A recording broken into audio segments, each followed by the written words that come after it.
মরুর দেশের সকল বৈশিষ্ট্য যেন বদলে যাচ্ছে। একের পর এক ঘটছে আকস্মিক সব ঘটনা। দুবাইয়ের হঠাৎ ঝড় বৃষ্টি ভাবিয়ে তুলেছে মুসলিম সম্প্রদায়কে। এ যেন কেয়ামতেরই পূর্ব লক্ষণ। কেয়ামত সম্পর্কিত বেশ কিছু লক্ষণের কথা বলেছেন মহানবী সাল্লাল্লাহু আলাইহি ওয়াসাল্লাম। এছাড়াও কোরআনে রয়েছে বিশেষ কিছু উল্লেখ। আজ আলোচনা করব মরুর দেশের এমন ঝড় বৃষ্টি কি ইঙ্গিত করছে। নবীজি সাল্লাল্লাহু আলাইহি ওয়াসাল্লামের যুগেই আল্লাহ তাআলা কোরআনের সূরা কামারের প্রথম আয়াতে বলেছেন, কিয়ামত সন্নিকটে। কোরআনে আরও বর্ণিত হয়েছে, তারা শুধু এই অপেক্ষাই করছে যে কিয়ামত অকস্মাৎ তাদের কাছে এসে পড়ুক। বস্তুত কিয়ামতের লক্ষণসমূহ তো এসেই পড়েছে। সুতরাং কিয়ামত এসে পড়লে তারা উপদেশ গ্রহণ করবে কেমন করে। নবীজি সাল্লাল্লাহু আলাইহি ওয়াসাল্লাম কিয়ামত সংঘটিত হওয়ার আগ মুহূর্তের বেশ কিছু আলামতের কথা বলেছেন।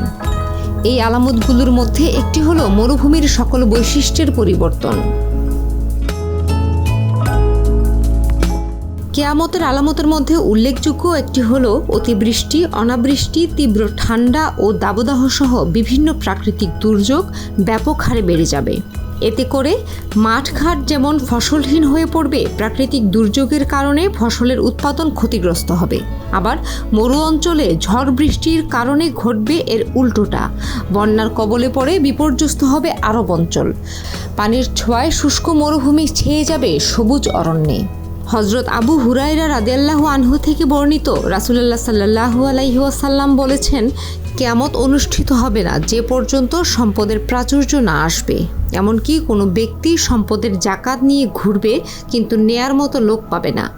আরবের মাঠঘাট তখন চারণভূমি ও নদীনালায় পরিণত হবে। হাদিস বিশারদের মতে মহানবী সাল্লাল্লাহু আলাইহি ওয়াসাল্লামের হাদিস দ্বারা শুধু বর্তমান সৌদি আরব উদ্দেশ্য নয়, কোরআন হাদিসের ভাষায় আরব বলে গোটা আরব উপদ্বীপকে বোঝায়। শুধু সৌদ রাষ্ট্রকে নয়, আরব উপদ্বীপকে মধ্যপ্রাচ্যের কয়েকটি দেশ নিয়ে গঠিত ছিল, যা পরবর্তী সময়ে আলাদা আলাদা দেশে বিভক্ত হয়েছে। আরব উপদ্বীপের দেশগুলো হলো সৌদি আরব, কুয়েত, বাহরাইন, কাতার, সংযুক্ত আরব আমিরাত, ইয়েমেন ও ওমান।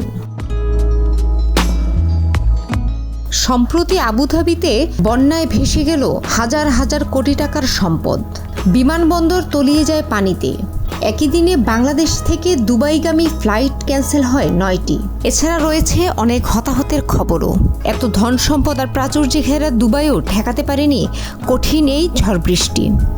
অতিবৃষ্টিতে ডুবে গেছে কোটি কোটি টাকার বিশেষ প্রযুক্তিসম্পন্ন গাড়ি। এ দৃশ্যে কপালে ভাঁজ পড়েছে দুবাই বাদশাদের। কিসের ইঙ্গিত হঠাৎ এই অতিবৃষ্টি?